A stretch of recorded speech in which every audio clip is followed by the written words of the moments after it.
In today's video I'm going to show you how I made Rick's trusty portal gun from Rick and Morty.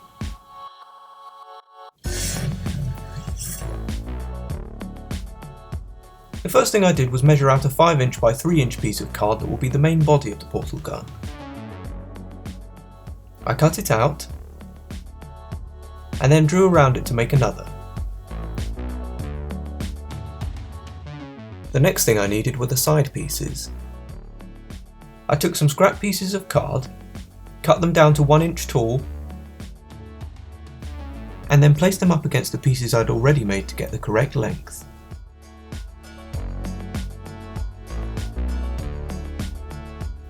Now the ends on the two longest pieces need to be rounded off on one side, before all the pieces can be glued together.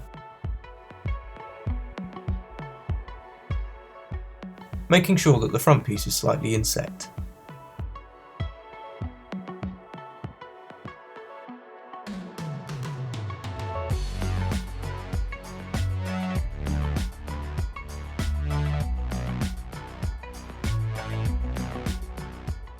To create the curve around the back, I used a sheet of card which I cut to size and then glued in place.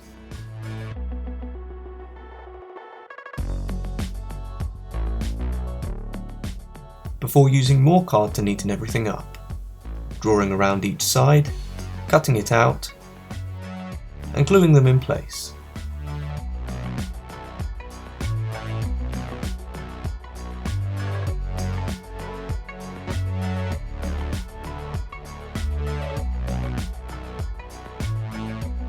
Then the main body of the portal gun is done. To make the handle I just used a regular cardboard tube. I cut it up the middle and rolled it up tightly until it was the right size, roughly 1" wide and 4" tall.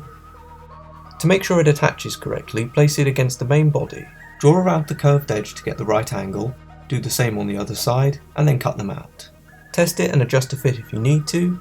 It's also worth noting that the handle doesn't sit straight in line with the body. It's at a slight 170-degree angle, but go with whatever looks and feels right, before gluing it in place. For the large circular button that sits on the top of the handle, it's nice and simple. I drew a circle onto some corrugated cardboard, cut it out, and attached. But making the front lights is where I actually made a mistake. I used a hot glue gun to carefully make the bulbs and I'm pretty happy with how they turned out. But there are only supposed to be 3 of them and I made 4 by accident.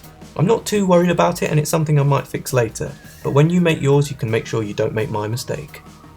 To recreate the small portal that's contained within the dome on top of the gun, I squeezed out ribbons of hot glue onto a non-stick surface, creating random swirling portal-like patterns that can be glued together.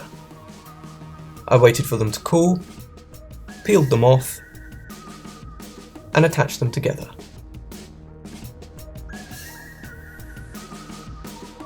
Then I glued and rolled up a sheet of clear plastic around 1" tall for it to stand on. And because it's clear, hopefully it should give the impression that it's floating as it does in the show.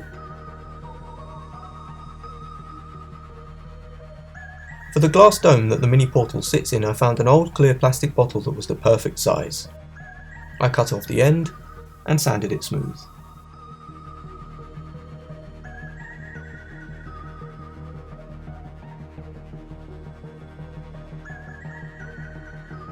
Now all that's left to do is bring everything together. If you wanted to at this point you could add some lights, but for now at long last we can finally start painting.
I really hope you enjoyed today's video. Let me know what you think, or if you end up making this for yourself, down in the comments. Thank you for watching. If you did enjoy today's video, check out my models and props playlist for more projects and crafts just like this. Please like and subscribe to support the channel, it really would be greatly appreciated. Leave any suggestions for future model or prop videos you might have down in the comments. Thank you, and I'll see you in the next video. Bye bye.